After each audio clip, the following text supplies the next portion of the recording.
Taiwan, known for its rich culture, cuisine, and hospitality, has been labeled as a hellish, a nightmare, and notorious for its severe road safety issues in recent years. This stark contrast reveals a deadly reality on Taiwan's roads. News coverage is flooded with the stories of pedestrians being hit by vehicles, from children on their way to school to elderly citizens crossing intersections. No one is spared. Headlines frequently report heartbreaking accidents that occur due to drivers' negligence, poorly designed streets, and insufficient law enforcement.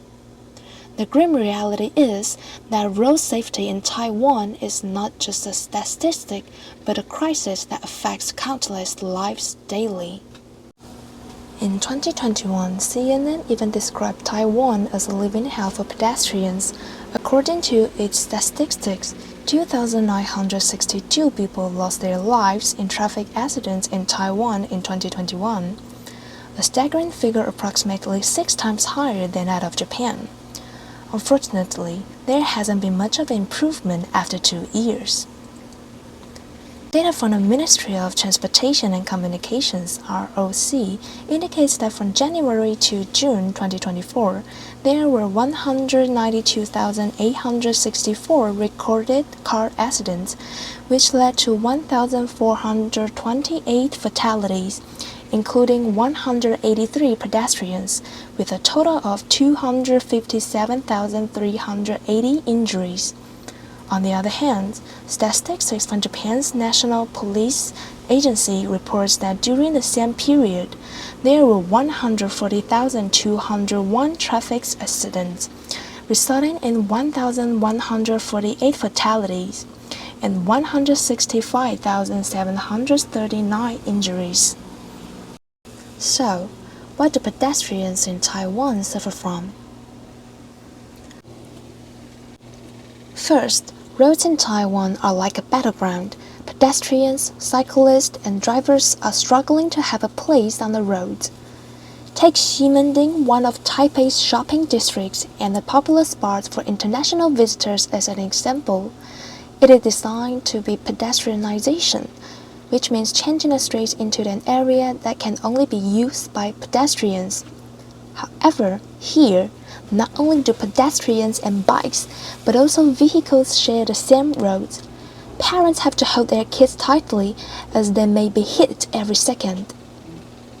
Another example is at the intersection between Taiwan Tech and NTU, where the situation grows even more precarious, especially during peak hours when throngs of students flood the streets. Pedestrians not only compete with the bicycle for the limited crossing time, but must also watch out for cars making right turns. With green lights lasting only a few seconds, crossing this intersection is a risky challenge for anyone. But what really concerns me is when I'm walking on the sidewalk, because then I will have to compete with, for example, vehicles parked on the pavements, okay, and the bicycles cycling around me or past me. Next, in Taiwan, obstacles are ubiquitous at every step. For children, the elderly, and people with disabilities, walking in these situations is even harder. They face a daunting challenge in navigating the streets. For them, commuting is like doing poker, as they must avoid transformer boxes, telephone poles, motorcycles, and even privately owned items spilling out onto the public spaces. The lack of accessible pathways severely hampers their mobility and exposes them to unnecessary risks. So what I really dislike is the parking of motorcycles on pedestrian ways, that you sometimes really have a hard time to move around because everything is blocked. It was a lot of trouble, trying to walk on the sidewalk, and because they will be parked motorcycles and bicycles and food stalls on the sidewalk. Then what might be the solutions and suggestions? Taipei city government should really adopt a vision of a car-free city. That should be maybe the general vision. Of course, a city cannot be completely car-free, but that should be an ideal or should become a vision. And within that framework, establish more pedestrian-only zones. Remove the parking spaces for cars and for scooters, add more pedestrian crossings so that people can conveniently cross the street. From New York and Brussels to Guangzhou, cities around the world are prioritizing the rights of pedestrians and cyclists over motor vehicles.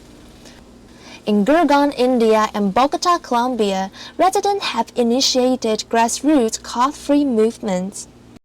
My advice to the city government would be to clear out or to specify, lane for bicycles on which they can follow when they are riding. That way, they wouldn't have to, compete with the pedestrian for the limited space left for them.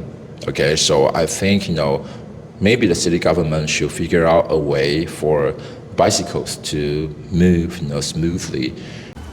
To avoid these dangers, some cyclists resort to sharing paths with pedestrians, leading to conflicts and safety concerns for both groups. However, if we can increase the number of dedicated bike lanes, these issues can be significantly elevated and create safer and more efficient roads for everyone. Call to action. Road safety in Taiwan is not just the government responsibility. It's a collective issue that demands actions from everyone. Raising awareness is the first step. Each of us must recognize the severity of the crisis and understand that it is not just statistics. It's lives being affected every day. But awareness alone isn't enough. Drivers, cyclists, and pedestrians all have a role to play. Drivers must slow down and respect pedestrian zones. Cyclists must follow traffic regulations. And pedestrians? They must assert their right to safe streets. Finally, the voices of pedestrians cannot remain silent. Social media posts, community petitions, and public discussion can amplify their demands for safer infrastructure and stricter enforcement. Real change happens when citizens and governments come together to create a safer future for all. Future Outlook. The road safety crisis in Taiwan is a challenge that goes beyond government's responsibility. It's something that affects everyone. It's about recognizing the severity of the issue and understanding that real change requires collective effort. Drivers, cyclists, and pedestrians all play the role in creating safer streets. Whether it's slowing down, following traffic regulations, or standing up for safe walkways, each of us must take action. Looking ahead, there is hope for a future where streets are designed with everyone in mind, where safer infrastructure and stricter enforcement make a real difference. As cities around the world evolve to prioritize pedestrians and cyclists, Taiwan has the opportunity to lead the way. Together, we can create a safer, more sustainable future for all.